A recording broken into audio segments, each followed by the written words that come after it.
Hello everyone, আসসালামু আলাইকুম। Welcome back to my channel. যারা মাছ খেতে পারেন না বা প্রতিদিন একইভাবে মাছ রান্না করে করে বিরক্ত, তারা চাইলে আজকের এই রেসিপিটা ট্রাই করতে পারেন।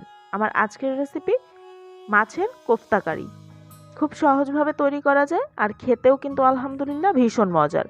গরম ভাত বা সাদা পোলাওয়ের সাথে কিন্তু এটা পরিবেশন করতে পারবেন। বাসায় অতিথি আসলে সাধারণভাবে মাছ ভুনা পরিবেশন না করে চাইলে কিন্তু ভিন্নভাবে এই মাছের কোফতা কারি তৈরি করেও পরিবেশন করতে পারেন।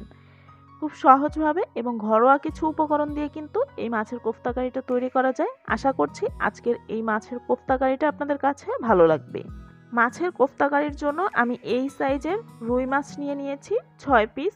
তবে এই রেসিপিতে যে শুধু রুই মাছই ব্যবহার করতে হবে এমন কোনো বিষয় না, আপনারা নিজেদের পছন্দ মতো যে কোনো মাছ দিয়ে কিন্তু এই রেসিপিটা ট্রাই করতে পারবেন।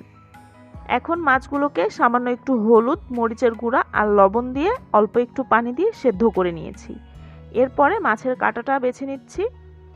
মাছ সেদ্ধ করার সময় পানিটা পরিমাণে অল্প ব্যবহার করতে হবে, যাতে করে মাছগুলো সেদ্ধ হতে হতেই পানিটা শুকিয়ে যায়। আর যদি কিছুটা পানি থেকেও যায় সেটা কিন্তু পরে রান্নার সময় গ্রেভিতে ব্যবহার করতে পারবেন। সাইডের যেই মাছের যে স্কিনটা আছে এটাকে আমি বাদ দিয়ে দিচ্ছি, আর এইখানের যে এই চর্বিযুক্ত একটু অংশ এটাকেও আমি বাদ দিয়ে দিচ্ছি। আর এই রেসিপির জন্য কিন্তু অবশ্যই মাছের পিঠের অংশটা ব্যবহার করতে হবে। এখন সম্পূর্ণ মাছ থেকে খুব ভালো করে কাঁটাগুলো বেছে নিতে হবে। এখন এর মধ্যে দিয়ে দিচ্ছি হাফ কাপ পরিমাণ পেঁয়াজ কুচি। এরপরে দিয়ে দিচ্ছি 1 টেবিল চামচের মতো কাঁচামরিচ কুচি, তবে ঝালটা নিজেদের স্বাদ মতো কম বেশি করে কিন্তু ব্যবহার করা যাবে। 2 টেবিল চামচের মতো দিয়ে দিচ্ছি ধনিয়া পাতা কুচি, সেই সাথে 1/3 কাপ পরিমাণ দিয়ে দিচ্ছি ব্রেড ক্রাম্বস, হাফ চা চামচ হলুদের গুঁড়া এবং 1 চা চামচ দিয়ে দিয়েছি মরিচের গুঁড়া এবং একটা ডিম এখানে দিয়ে দিচ্ছি। এখন এই সব কিছু খুব ভালো করে একসাথে মিশিয়ে নিচ্ছি। ডিম আর ব্রেড ক্রাম্বসটা কিন্তু বাইন্ডিং এর কাজ করবে। ব্রেড ক্রাম্বসের পরিবর্তে চাইলে কিন্তু এখানে বেসনটাও ব্যবহার করা যাবে। আমি এটা মেখে নিতে আর কোনো রকমের কিছুই ব্যবহার করিনি, কারণ আমি এটা চেয়েছি যাতে মাছের স্বাদটা কিছুটা হলেও থাকে। তবে যারা মাছটা একেবারেই পছন্দ করেন না বা মাছের গন্ধটা পছন্দ করেন না, তারা এখানে হাফ চা চামচ করে ভাজা জিরার গুঁড়া আর ধনিয়ার গুঁড়া, সেই সাথে কিছুটা লেবুর রসও কিন্তু এই পর্যায়ে ব্যবহার করতে পারবেন। সেক্ষেত্রে কিন্তু মাছের আর কোনো গন্ধই থাকবে না। এখন নিজেদের পছন্দ মতো সাইজ করে এই বলগুলো তৈরি করে নিচ্ছি। কোফতাগুলো চাইলে গোলও রাখতে পারেন, আবার এরকম হালকা একটু চ্যাপ্টা করেও কিন্তু তৈরি করে নিতে পারেন।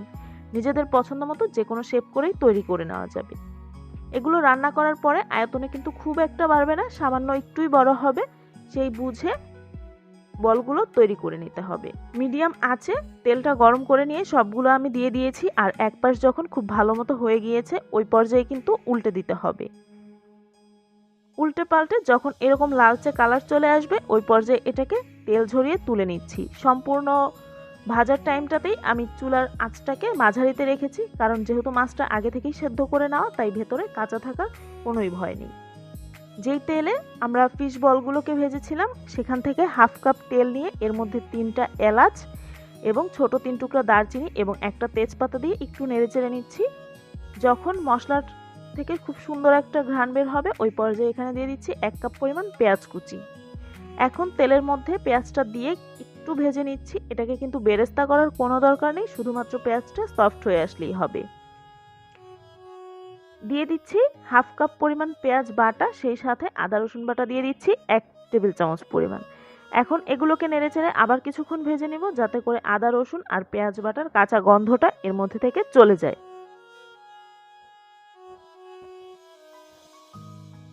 কিছুক্ষণ ভেজে নেওয়ার পরে এখন এর মধ্যে গুঁড়া মশলাগুলো অ্যাড করব, আর এর জন্য আমি এখানে নিয়েছি হলুদ গুঁড়া আর মরিচের গুঁড়া ব্যবহার করেছি 1 চা চামচ করে, আর ভাজা জিরার গুঁড়া আর ধনিয়ার গুঁড়া ব্যবহার করেছি আধা চা চামচ করে।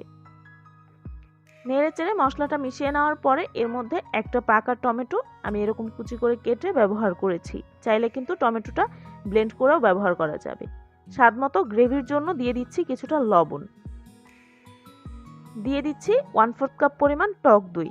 এখন এই মশলাগুলোকে 2-3 মিনিট একটু নেড়ে চেড়ে এরপরে এর মধ্যে হাফ কাপ পানি দিয়ে চুলার জালটা মিডিয়াম লোয়ের মাঝামাঝিতে রেখে খুব ভালো করে কষিয়ে নিব।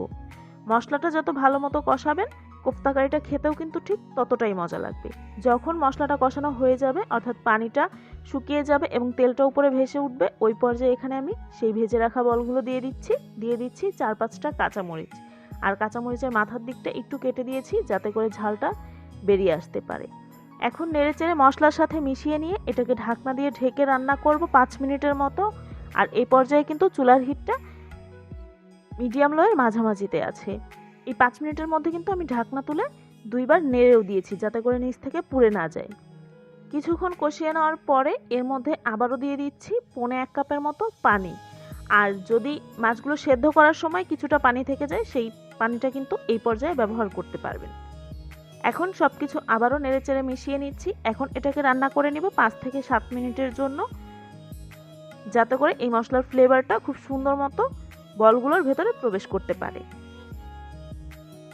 যখন এরকম তেলটা উপরে ভেসে উঠবে, ঝোলটাও কিছুটা টেনে যাবে, ওই পর্যায়ে এর মধ্যে হাফ চা চামচের মতো চিনি দিয়ে দিচ্ছি। যেহেতু টক দই ব্যবহার করেছিলাম তাই টেস্টটাকে ব্যালেন্স করার জন্য এখানে চিনিটা ব্যবহার করেছি। 2 টেবিল চামচের মতো ধনিয়া পাতা দিয়ে এটাকে ঢেকে আবারও 2-3 মিনিটের জন্য রান্না করে নিয়েছি। এখন এটাকে নেড়েচেড়ে মিশিয়ে নামিয়ে নিলেই কিন্তু একেবারেই রেডি। একদম সহজ ঘরোয়া কিছু উপকরণ দিয়ে সাধারণভাবে আজকের এই কোফতা কারিটা আপনাদের সাথে শেয়ার করেছি। আশা করছি আজকের এই সহজ রেসিপিটা আপনাদের কাছে ভালো লেগেছে। এটা খেতেও কিন্তু ভীষণ মজার হয়ে থাকে। আজকের এই রেসিপিটা আপনাদের কাছে কেমন লেগেছে অবশ্যই আমাকে কমেন্ট করে জানাবেন। যদি ভালো লেগে থাকে ভিডিওটিতে একটি লাইক দিয়ে ফ্রেন্ডস অ্যান্ড ফ্যামিলির সাথে আমার আজকের রেসিপিটা শেয়ার করবেন। আমার চ্যানেলটা যদি এখনও সাবস্ক্রাইব করে না থাকেন তাহলে প্লিজ আমার চ্যানেলটা সাবস্ক্রাইব করবেন। সবাই খুব বেশি ভালো থাকবেন। আল্লাহ হাফেজ।